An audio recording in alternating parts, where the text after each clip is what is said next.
जब रमा राघवची जोडी। हे परांजपे दादाला घर जावई करून घेतील, कारण की कोणीतरी रखवालदार हवा ना त्यांना त्यांच्या एवढ्या सगळ्या प्रॉपर्टीसाठी।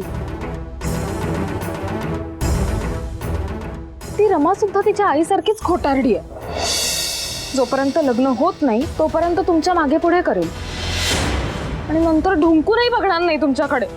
श्रुती, म्हणून म्हणते वेळीच हे रमा प्रेम आवरा। मी तर म्हणते दादा आणि अश्विनीचं लग्न लावून टाका लवकरात लवकर।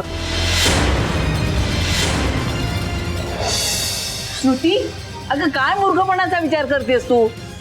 अगं आजी ह्यातच शहाणपण आहे, मी आबांनाही सांगणार आहे। अगं श्रुती, अरे आता काय म्हणायचं हिला?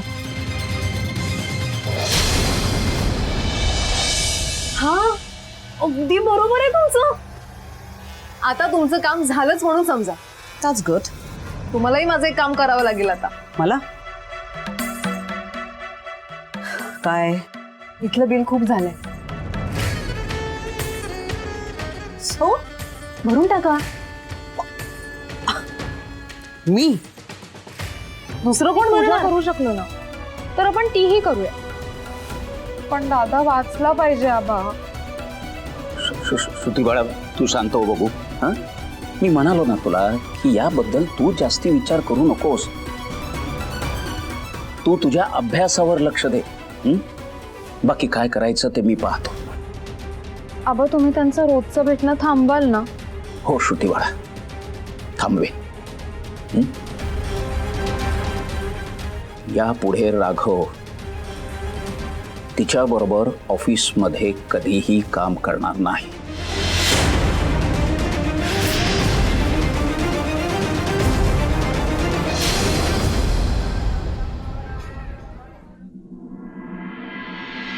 आलास? घे।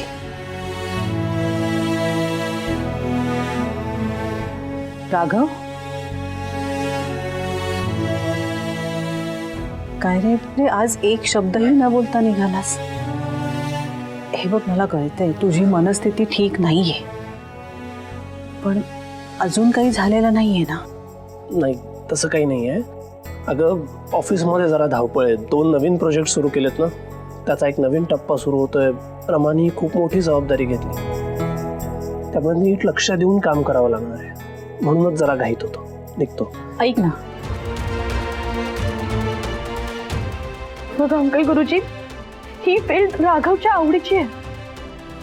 त्याचं करिअर खूप इम्पॉर्टंट आहे त्याच्यासाठी। तो खूप मेहनत करून इथवर पोहोचला। कंपनीने त्याच्यावर खूप रिस्पॉन्सिबिलिटी टाकल्या। अंकल गुरुजी प्लीज त्याला नोकरी सोडायला लावू नका प्लीज। हे बघ, तो आमचा मुलगा आहे, तर त्याच्याबद्दल काय निर्णय घ्यायचा आहे ते आम्ही बघू। हो पण इतका टॅलेंटेड मुलगा नोकरी का सोडतोय, असं का करतोय?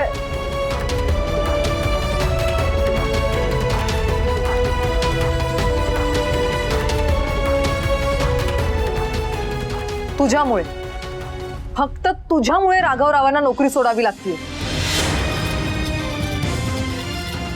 काय? माझ्यामुळे? हो, आणि फक्त नोकरीच नाही तर काकांनी तुमचं हे प्रेम प्रकरण सुद्धा संपवायला सांगितलं।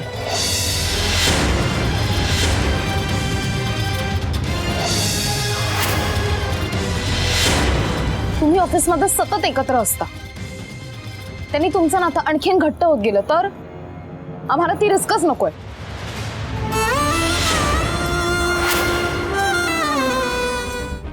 त्या ठमीला सारखी टोमणे मारत असतेस ना, ती शिकलेली आहे, श्रीमंत आहे, स्मार्ट आहे वगैरे म्हणून, पण तिला एखादं काम सांगितलं ना तर तिला आता समजा जळमटं काढ असं म्हटलं असतं तर पटकन ओढणी कमरेला बांधली असती आणि केरसुणी हातात घेऊन जळमटं काढायला लागली असती ती।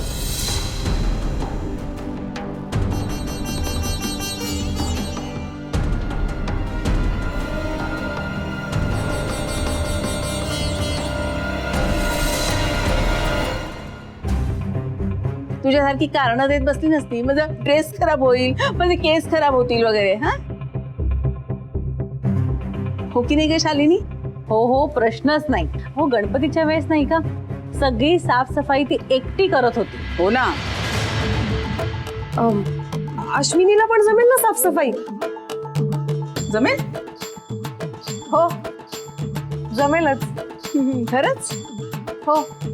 मग तिकडे केरसुणी ठेवली आहे, ती घे आणि काढ जळमट. नाटकी कुठली, नुसता आव असतो, काम करायला नको काही.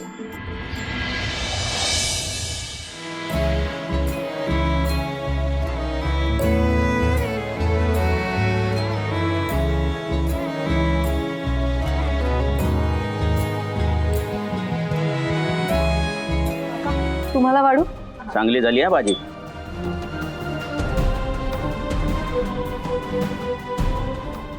आई, आज अश्विनी काही हो, वेगळी दिसते ना. वाटलंच मला. अरे पार्लर मध्ये जाऊन एवढे भरमसाठ पैसे खर्च करून आले ना, दिसणारच वेगळी. पण छान दिसते ना ती. छान म्हणतात कायला, कोणाच ठाऊक असेल बुवा. पण काय का गणपती गौरी सगळे सणासुदीचे दिवस गेले तेव्हा करायला सुचलं नाही तुला हे काही? आत्ताच कसं सुचलं? सेल. सेल? हा, सेल सुरू होता म्हणून केलं. ऑफर ऑफर म्हणायचं ना तुला अश्विनी? हा हा, ऑफर ऑफर सुरू होती ना तेव्हा केलं मी हे. हो का, ऑफर का? म्हणजे पैसे नाही घेतले त्यांनी? अरे पैसे तर घेतलेच असणार, फार महागडे असतात म्हणे या सगळ्या गोष्टी. काय का? पण माधवाने तुला कसे काय पैसे दिले? एरवी तर सारखा पैसे कमी पडतात म्हणून कुरकुरत असतो, आता कसे दिले पैसे? कसं आहे ना आजी, एरवी बाबांना पैशांची खूप चणचण असते, पण मी काही मागितलं ना की ते कधीच नाही मागत.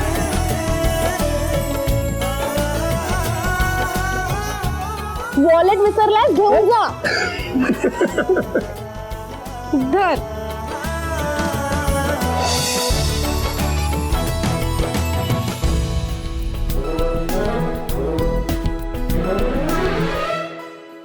रमा रमा,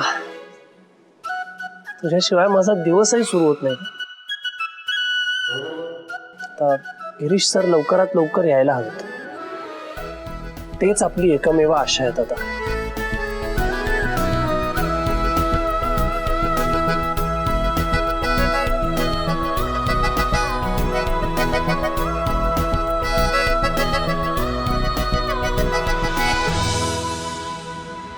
ए अश्विनी, चल ना लवकर.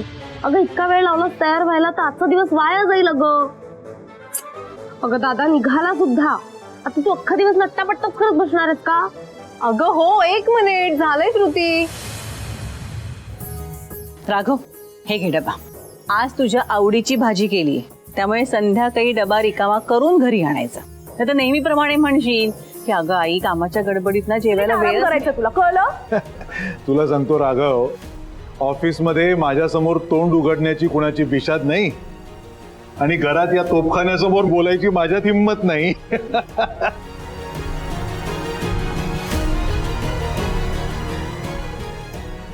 चला चल. गिरीश, ओ गॉड गिरीश, काय झालं तुला? हा, मला ना हेच आवडत नाही तुझं. नेहमी असंच करतोस. हा, कामात इतकं लक्ष असतं ना तुझं की इतर कुठल्याही गोष्टीचं भान राहत नाही. यावेळी असंच झालं ना? हा, कामात लक्ष होतं आणि मग पाय घसरून पडलायस. हो ना?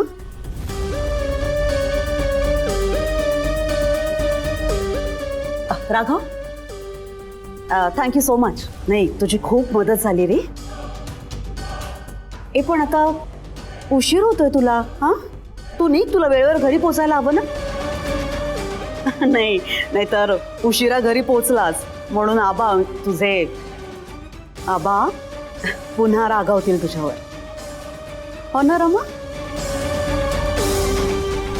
राघव, अरे पुन्हा रागवायचे म्हणजे यापूर्वी सुद्धा त्यांनी रागवावं असं काही केलं होतंच की काय?